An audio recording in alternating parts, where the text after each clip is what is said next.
जय बाबा केदारनाथ। अभी हम ओमकारेश्वर मंदिर ऊखी मठ में हूँ। तो बाबा जी है, एक हमारा गुरुजी है, और गुरुजी कुछ बहुत अच्छा जानकारी देने का हम प्रयास करते हैं, यानी गुरुजी देंगे।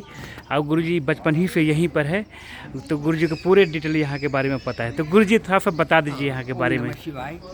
ओम नमः आज हम जो हैं ऊखी मठ जो ओंकारेश्वर मंदिर है, और वो केदारनाथ जी और मदनेश्वर जी और जो पंच केदार हैं उनकी गद्दी स्थल ऊखी मठ में, उषा मठ में विराजमान हैं।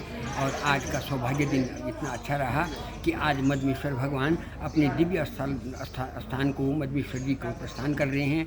और इसी अवसर पर मुझे यहाँ पर हमारे डॉक्टर साहब हेल्पेज इंडिया से, आपका शुभ नाम सर? रंगलाल यादव। रंगलाल यादव जी भी हैं, और मुझे तो बहुत अच्छा लगा। और ये स्थान जो है वो दिव्य स्थान है, और हमारे प्राचीन उससे, क्योंकि यहाँ पर ये ऊखा मठ जो है उषा बाणासुर की बेटी थी, और अनिरुद्ध जी के साथ उनका पानी ग्रहण संस्कार हुआ, तो इसलिए इसका यहाँ का नाम ऊखा मठ पड़ा। अच्छा। तो यहाँ पर ये जब शीतकाल में हमारे पंच केदार जो होते हैं उनकी जो शीतकालीन जो गद्दी है वो ऊखी मठी में है, और यहाँ पर 6 महीने तक पूजा होती है। और निश्चित ही जो है ये स्थान बहुत दिव्य है, और यहाँ पर जो है शंकराचार्य जी द्वारा विराजमान जो हैं, यहाँ पर रावल जी का भी अपना आश्रम है, और उस आश्रम में वो बैठ कर के, और धर्माचार्य जो हैं, क्योंकि ऐसा मान्यता है कि 8वीं सदी में, 8वीं 9वीं सदी में शंकराचार्य जी जब केदारनाथ के लिए प्रस्थान करे थे, और उन्होंने चारों दिशाओं में 4 मठों की स्थापना की, तो ज्योतिर्मठ में उन्हें ज्ञान प्राप्त हुआ। और ऊखी मठ में जो है उन्होंने दक्षिण भारत के जितने भी रावल हैं उनके अनुयायी थे, उनको यहाँ पर मठाधीश के रूप में, रावल के रूप में विराजमान किया। तो इस ढंग से ये इस क्षेत्र के 11 गांवों का जो है आराध्य देव है। यहाँ पर जो है लोग हमेशा पूजा पाठ करते हैं, और बगल में जो है बाराही देवी का मंदिर है, केदारनाथ की जो देवी है वो बाराही देवी, आयु रक्षती बाराही चंडिका में लिखा हुआ है।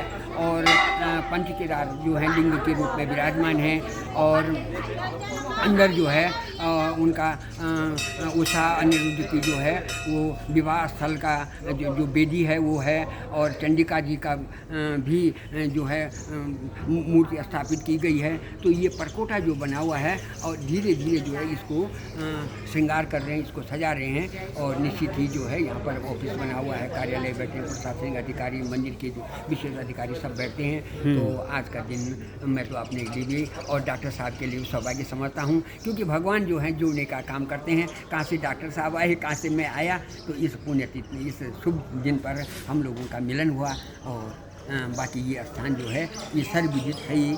और 11 ज्योतिर्लिंग, हमारे जो 12 ज्योतिर्लिंग हैं वो केदारनाथ जो 11वां ज्योतिर्लिंग है, तो उसी का जो है वो शीतकालीन गद्दी है। अब यहाँ पर जो है शीतकाल में भी यात्रा बहुत अच्छे ढंग से चल रही है, और यहाँ के लोगों के लिए रोजगार वगैरह भी सब चल रहे हैं। और डॉक्टर साहब भी जो हैं यहाँ हेल्पेज इंडिया के माध्यम से, और अपना बिनवापुरी सोड़ी कहते हैं, हाँ, सोड़ी में जो है बहुत बड़ा हॉस्पिटल है, और वहाँ पर से इस क्षेत्र के लिए ये समझे कि डॉक्टर रंगलाल यादव जो हैं वो पूरे क्षेत्र में, क्या कि आपदा काल के बाद ही, जब आपदा 2013 के बाद आपदा आई, तो कितने लोग चोटिल हो गए थे, कितने लोग अपने परिजनों को खो करके उनके स्वास्थ्य में गिरावट आ गई थी।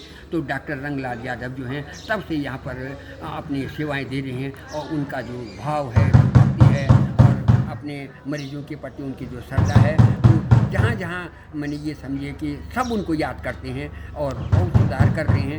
तो मैं इन्हीं शुभकामनाओं के साथ डॉक्टर साहब को भी शुभकामना देता हूँ कि आपका जीवन यशस्वी हो। इसी प्रकार से आप भाव भक्ति में भी आप देखिए कैसे आ रहे हैं। कभी आप चले जाते हैं कार्तिक स्वामी, कभी चले जाते हैं आप मक्कू मठ तुंगना चले जाते हैं, कभी मदनेश्वर चले जाते हैं, कभी केदारनाथ चले जाते हैं। तो ये भी इस भूमि का ही प्रभाव है कि आप में भी जो है ये व्यवस्थाएं जो हैं वो भगवान ने घर बना दिया आपके अंदर, और श्रद्धा भक्ति आपके अंदर बहुत है। तो इन्हीं शुभकामनाओं के साथ मैं आपको भी शुभकामना देता हूँ कि आपका जीवन यशस्वी हो।